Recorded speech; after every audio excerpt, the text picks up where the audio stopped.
Finding, finding a quadratic model in vertex form.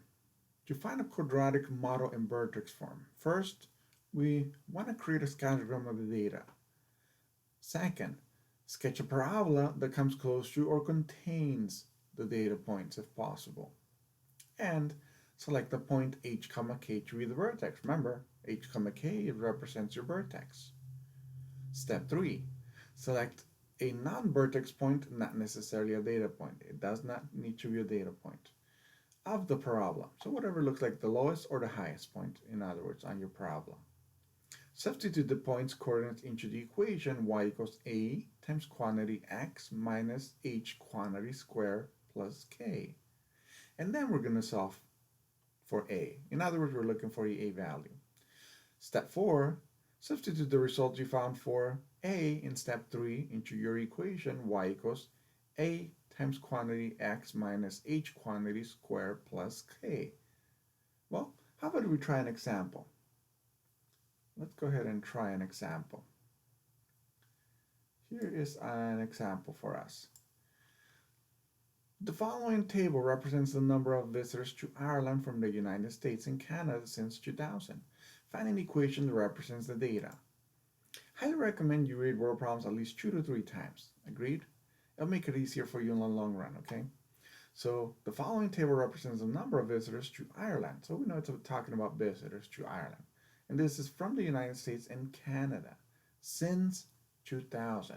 Keyword since. Since typically represents the starting point or initial amount. Okay, it says find an equation that represents the data. So we're supposed to find an equation. So once again, let's underline since that's a critical value. It started in 2000. In other words, it's the year 0. Okay, and let's revert our table back to singular years. It's full years right now, so we want to rewrite this equation, or table I should say, to be in singular values for the years to make my life easier for plotting. So convert years to singular values. There we go. I've converted them on a separate table. So our table starts at year 0, which is 1990 technically. Year 1 is 2001. 2002 is year 2, 3, etc. And NFT represents the number of visitors in millions. I just abbreviated. Instead of saying number of visitors, I call it NFT.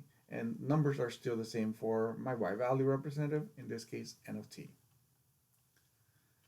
So once again, remember it's singular value starting with the year 0 in this case. It's represented by 2000, which happens to be on our table. Do be aware, sometimes your table does not have a year 0 included on it. So sometimes you may not get to put a 0 for your table. Agreed?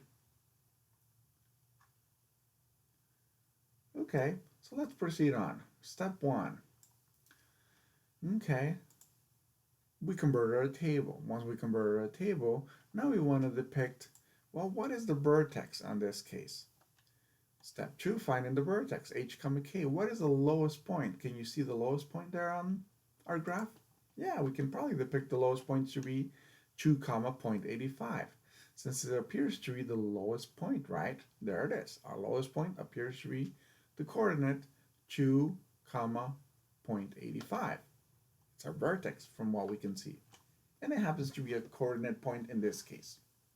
By chance. Otherwise we would take an estimate, a rough estimate from a line.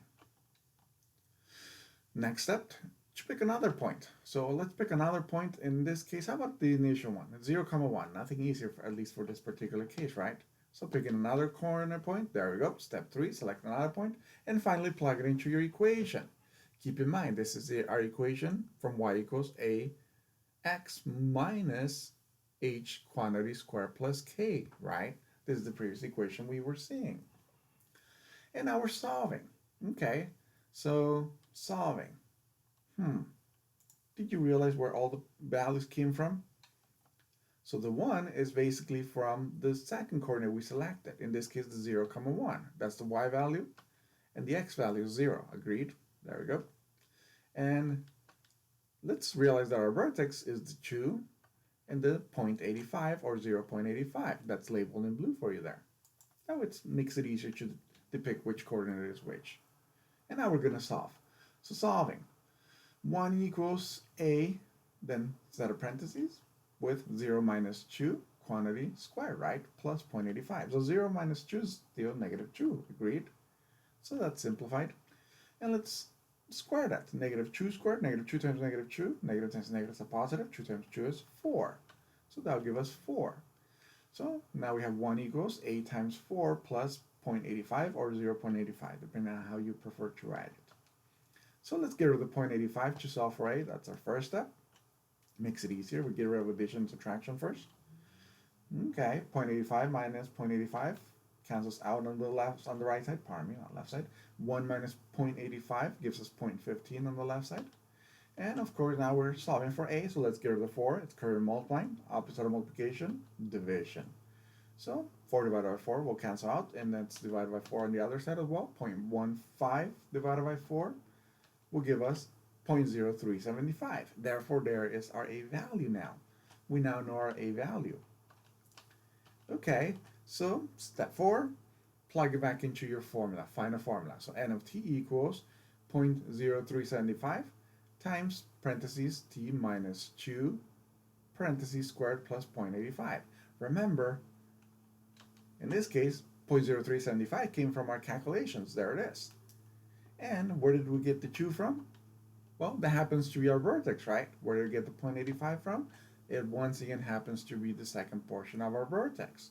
It's the y and x value of our vertex.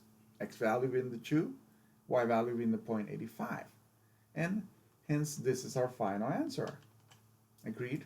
So let me revert back a little and show you the fact that this is just our basic equation, going back to the format y equals a, and then x is our x value or x variable. The 2 was initially our h value, right? And then the 0.85 was originally technically our k value. So we just substituted for this equation.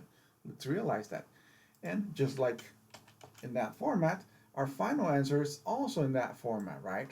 But instead of saying that y equals, we want to answer in the form of n of t, h of t, g of t, etc.